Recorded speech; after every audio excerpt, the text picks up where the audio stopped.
recevoir dans votre maison. La dernière fois, quand on était venu à Bono avec le président Laurent Gbagbo, c'est ici que nous avons fait escale avant d'aller sur la place publique.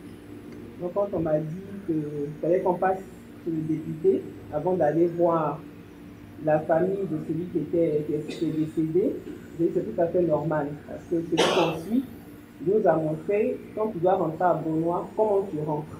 Donc il fallait qu'on respecte cette tradition et qu'on vous remercie aussi de nous donner cette même considération que vous avez donné au président Laurent Gbagbo en nous recevant chez vous. Et soyez infiniment remerciés. Mais quand on est venu la dernière fois avec le président, c'était dans des moments de joie. Et quand tu vas chez des gens, quand ils sont en fête, quand ils sont aussi tristes, il faut pouvoir aussi partir. Bon, il y en a qui estiment qu'il faut toujours aller où il y a la fête. Mais la vie, là, c'est fait de bonheur et c'est fait aussi de peine. Mais il est dit aussi dans les livres saints qu'il vaut mieux aller dans une maison en deuil que d'aller dans une maison en fête. Mais ceux qui recommandent d'aller uniquement quand il y a la joie, c'est parce qu'ils sont dans la joie. Mais en Côte d'Ivoire, il y a deux Côtes d'Ivoire. Il y a la Côte d'Ivoire de ceux qui sont dans la peine et il y a la Côte d'Ivoire de ceux qui sont dans la joie. Mais ce qui nous rassemble, ceux qui sont dans la peine et ceux qui sont dans la joie, il y a une seule chose qui nous unit, c'est la peur. C'est la peur.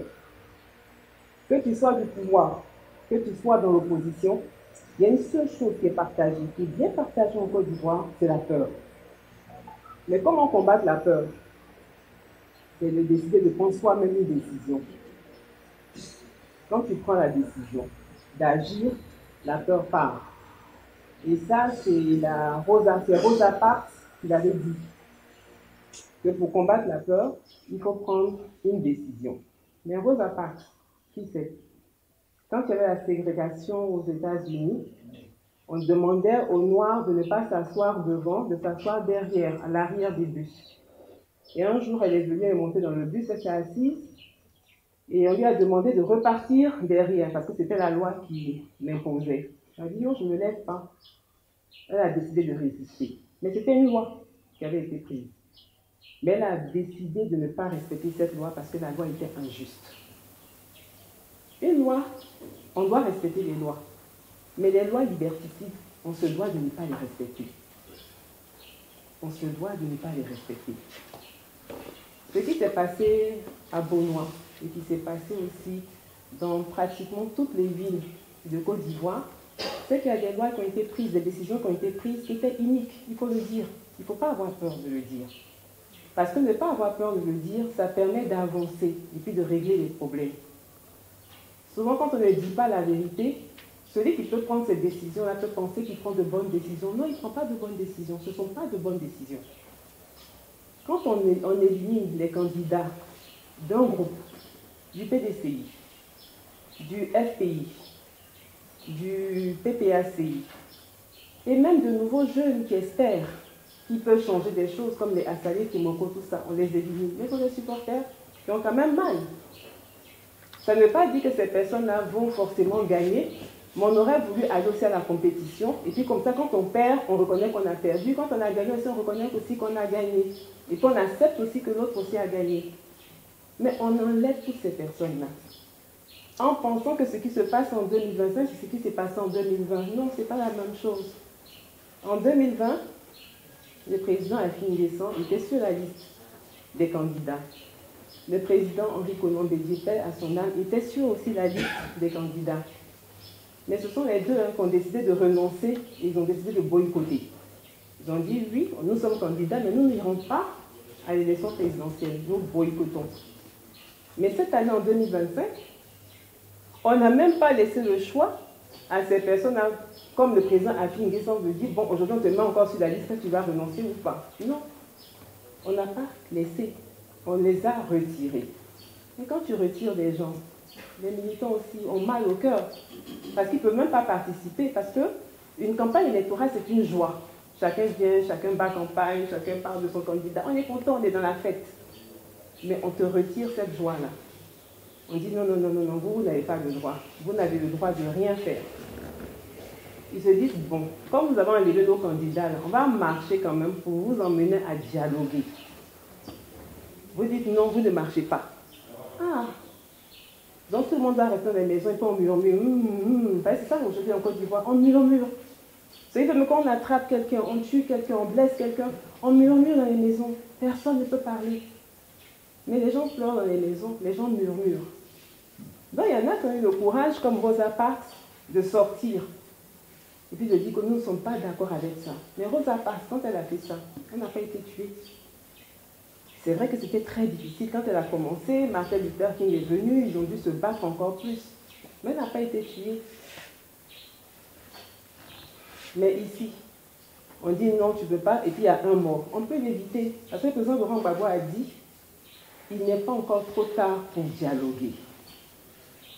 Parce que quand on dialogue, on évite tous ces morts. Aujourd'hui, il y en a qui se disent non.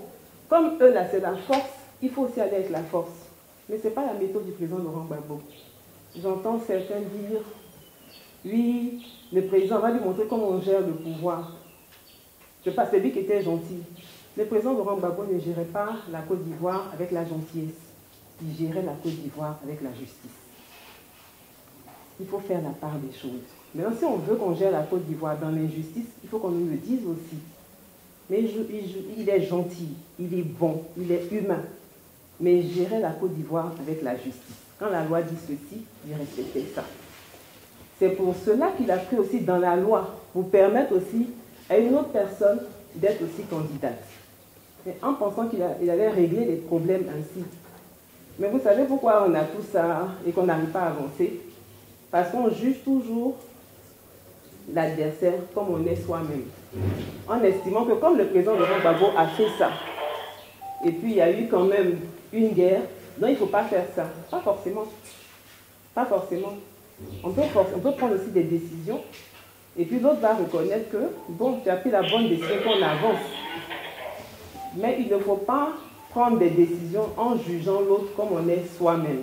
La Côte d'Ivoire a besoin d'avancer. Moi, je suis venue aujourd'hui à Beaunois. J'ai commencé par Agoville, à Zopé, à Abié, parce que là-bas, c'est un bébé qui est mort. C'est par ça.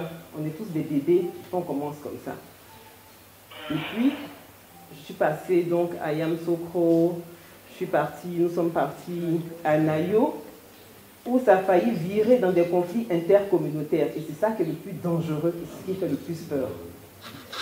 Et j'ai préféré terminer par Beaunois parce que c'est la dernière étape et je demande à Dieu que ce soit la dernière étape. Parce que dire que je vais encore aller ailleurs, c'est que je prévois qu'il va encore avoir des décès. Je ne veux pas qu'il y ait des décès. Donc j'ai terminé ici parce que malheureusement c'est la ville de Beaunois qui a enregistré le premier mort. Donc je viens terminer ici et je demande vraiment à Dieu que ce soit ma dernière étape où je vais pour consoler des familles endeuillées par un assassinat. Parce que la mort, là, on va tous partir. Tu veux pas, tu pars. La mort, c'est une limite. On partira tous.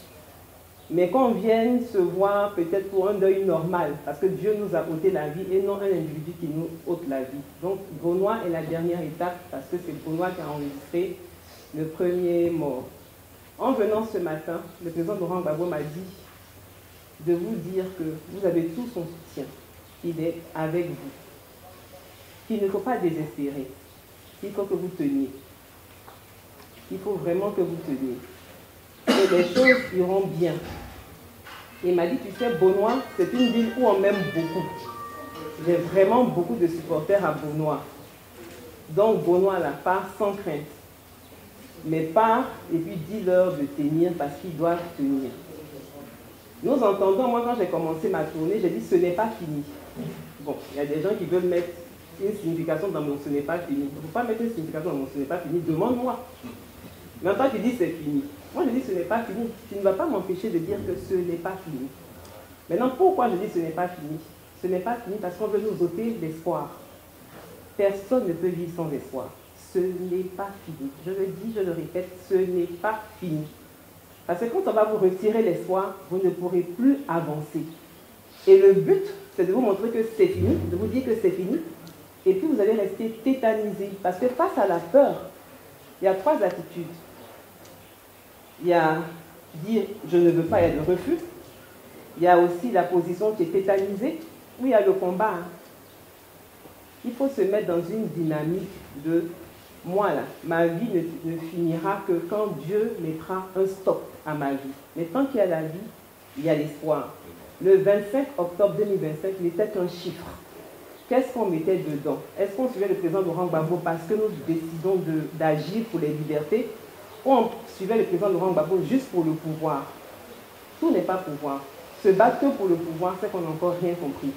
La Côte d'Ivoire va mal. Il faut qu'à un moment donné, on se dise les vérités, tout doucement, sans injurier. Et puis qu'on se parle tranquillement pour qu'au moins chacun puisse faire ce qu'il a à faire et qu'on puisse se retrouver dans une Côte d'Ivoire où il y a une Côte d'Ivoire qui sera bien, certains se sentiront bien, et qu'on aura une Côte d'Ivoire, certains se sentiront mal, mais que la peur là n'existe plus. Et moi, je suis venue vous dire que nous sommes ensemble. Nous allons continuer d'avancer et je vais finir en vous disant encore que ce n'est pas fini. Et je vous remercie. Que Dieu vous bénisse.